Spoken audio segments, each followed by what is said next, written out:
Voilà, on se retrouve là pour le gainage latéral. Alors, l'intérêt de cet exercice, c'est qu'il va travailler toute la chaîne latérale, mais aussi, il va permettre de vous améliorer sur votre équilibre en général, parce que dans ce sens-là, ce n'est pas un équilibre qu'on a l'habitude de travailler. Donc, on va aller chercher aussi des petits muscles et des petites astuces pour améliorer notre équilibre. Alors, encore une fois, première chose, on va regarder la posture de départ. Dans tous les exercices, il est très important d'avoir la bonne posture au départ. On va partir des pieds.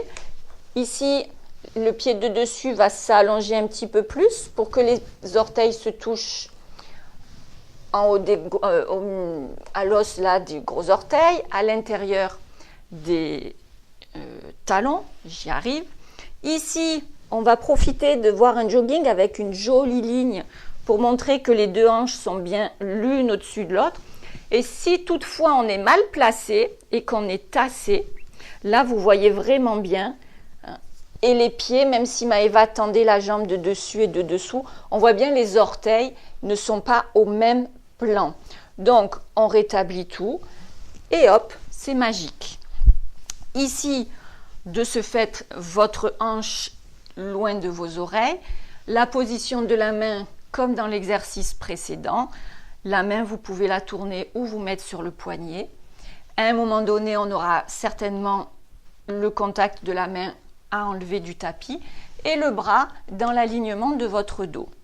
Vos omoplates pendant l'exercice vont être fixées à leur place au milieu du dos. Et encore une fois, si vous avez envie pour plus de mieux-être pendant l'exercice, eh bien vous pouvez replier votre bras.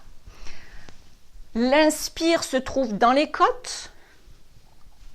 L'expire, périnée transverse, je serre tout ça et je décolle la première jambe.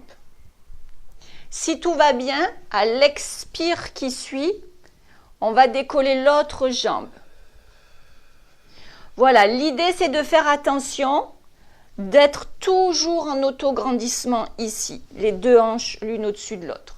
Et puis à la troisième expiration, mes deux pieds se rejoignent en se collant au même endroit et après elles reposent au sol. Ok, donc on va repartir et contrôler tout ce qui doit être contrôlé. Expire, je lève une jambe.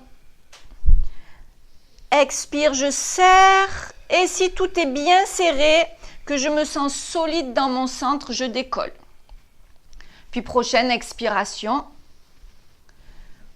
je rapproche et je pose. Alors, une fois pour tester, une deuxième fois pour valider, une troisième fois pour concrétiser avant d'aller au-dessus. Je me grandis, je place mes omoplates, la respiration entraîne mon mouvement. Je suis toujours avec la couture parallèle à un mur qui serait devant moi et à l'expire suivante. Parfait. La posture est tenue. On va pouvoir passer au niveau supérieur. Tout d'abord, même départ. Une jambe. Puis sur la même expire, l'autre jambe. Super. Et je tire pour retrouver l'allongement ici. Sur l'expire suivante, si tout va bien, j'essaye de décoller pour l'amener parallèle. Mais toujours, j'étire beaucoup ma jambe. Toujours, je me grandis. Toujours, je suis présente. Et une expire pour ramener le bras, les jambes et au sol. Alors, ce que je vous conseille, c'est qu'à l'arrivée, vous ne soyez pas en train de tout relâcher.